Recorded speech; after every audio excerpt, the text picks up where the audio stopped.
Friday edition of Tesla Shorts Time, episode 544 for July 17th, 2026. I'm Patrick, coming to you from Vancouver.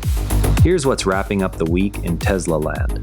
Tesla opens its first public Megacharger in California, unlocking 1.2 megawatt speeds for semi-fleets. The station in Bloomington, about an hour east of Los Angeles, features 6 stalls, each rated for 1.2 megawatts peak power. It is open to all Tesla Semi customers and represents the first public high-power charging option for the truck. This extends the charging network beyond fleet depots and supports longer routes for early Semi operators.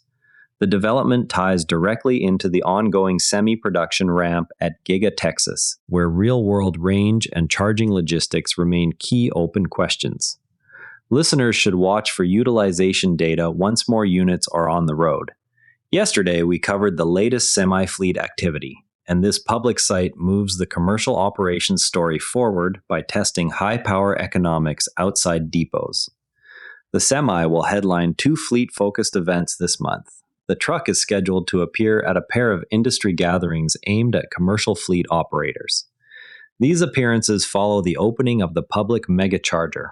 Fleet economics and real-world uptime remain the primary metrics fleet managers are evaluating. Production volume at Giga Texas continues to set the pace for wider availability. The events continue the truck's gradual introduction to potential buyers beyond early adopters, now shifting from charging infrastructure to the vehicle that will use it most. Tesla launched robotaxi service in Miami with a limited footprint. The initial deployment covers a small geographic zone due to regulatory and operational limits. Early users are testing within boundaries, and expansion is tied to safety data and approvals.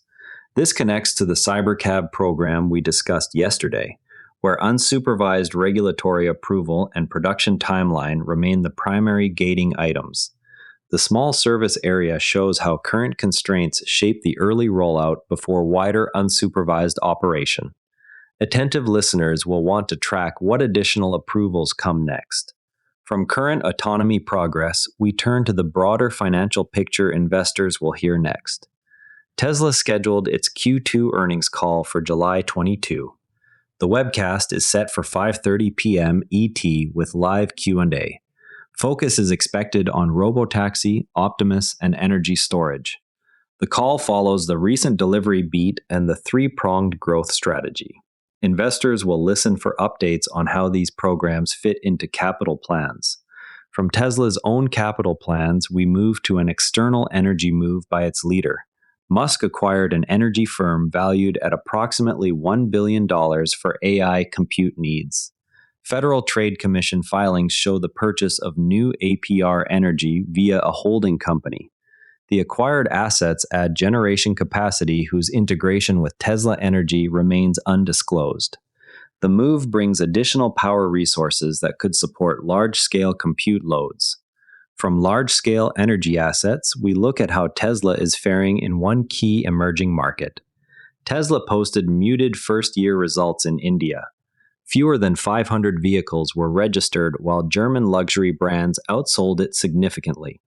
High import duties and the lack of local production keep prices uncompetitive. The company has not announced plans for an assembly facility there. Success will depend on future policy changes or lower-cost models. From sales headwinds abroad, we turn to a straightforward regulatory fix at home. NHTSA ordered a headlight fix on older Tesla models. The recall targets specific earlier builds to meet federal lighting standards. Free repairs will be available at service centers. No production line changes are required, indicating the issue is limited to vehicles already on the road. Owners will receive notices for the work. From hardware recalls, we move to software-driven performance quirks.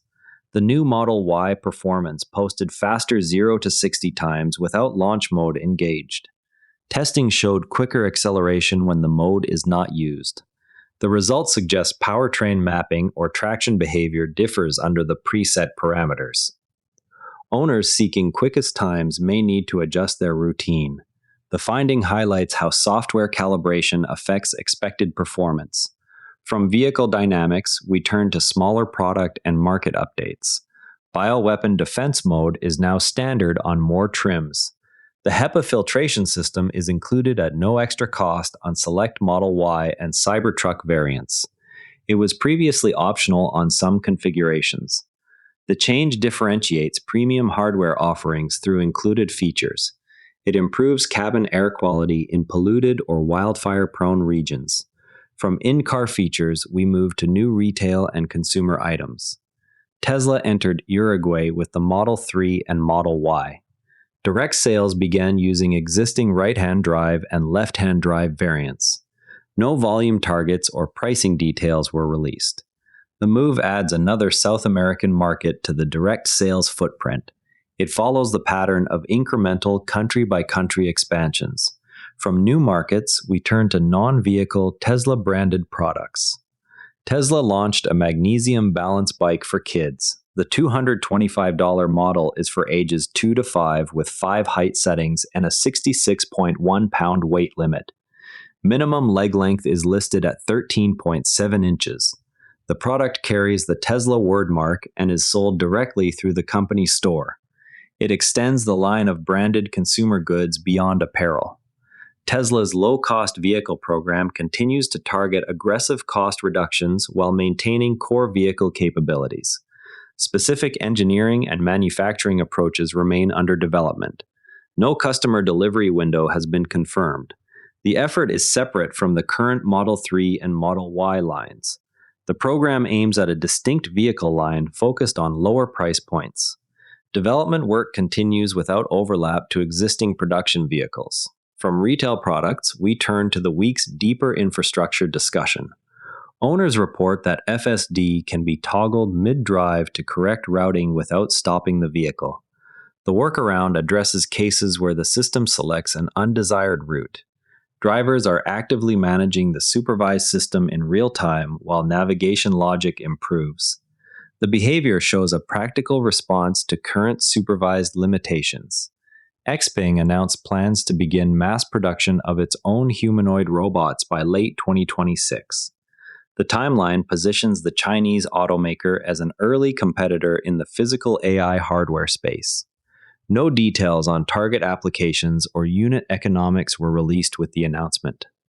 The move adds another entrant to the race alongside Tesla's Optimus program, where volume production remains targeted for 2027 and beyond. An Xpeng SUV was spotted charging at a Tesla supercharger in Australia during testing. The sighting suggests ongoing interoperability work or simple convenience for the development team. It highlights how non-Tesla vehicles are increasingly accessing the network. No official partnership details were shared. There is a challenge worth discussing in Tesla's India operations. The company registered fewer than 500 vehicles in its first full year. Luxury German brands posted significantly higher volumes during the same period. Import duties and the absence of local manufacturing continue to limit price competitiveness. The company has not signaled plans for an Indian assembly site. Success will depend on whether policy changes or a future lower-cost model can improve affordability. Charging infrastructure has traditionally been sized to the daily energy needs of passenger cars. Tesla's decision to place a 1.2 megawatt public Megacharger therefore sits outside that frame.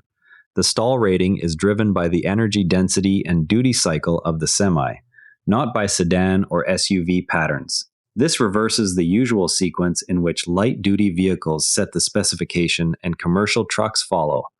A 1.2 megawatt connection demands upstream electrical infrastructure that most retail sites never contemplated. For Tesla Energy, the implication is straightforward because Megapack deployments can now be sited to serve both grid services and vehicle charging without separate interconnection studies. The open question is whether the same sites can maintain high utilization once semi-volumes rise. Before we go, keep an eye on how the Miami robotaxi service area evolves with the next round of regulatory feedback. That covers it for today's Tesla developments. TSLA closed at $391.06, down $3.40, 0.9%. Share this episode with a fellow Tesla enthusiast if you found it useful, and subscribe so you don't miss tomorrow's episode. I'm Patrick in Vancouver. Thanks for being here. Quick tip from the Found Network: try first principles daily next. Reasoning from raw materials, not analogy, on the breakthroughs that actually cut cost. Every NARA Network show is free at naranetwork.com. The age of AI puts real builders on the phone with an AI host. Apply at naranetwork.com/age-of-AI apply. This episode used AI voice synthesis of my voice. Editorial selection and analysis are my own.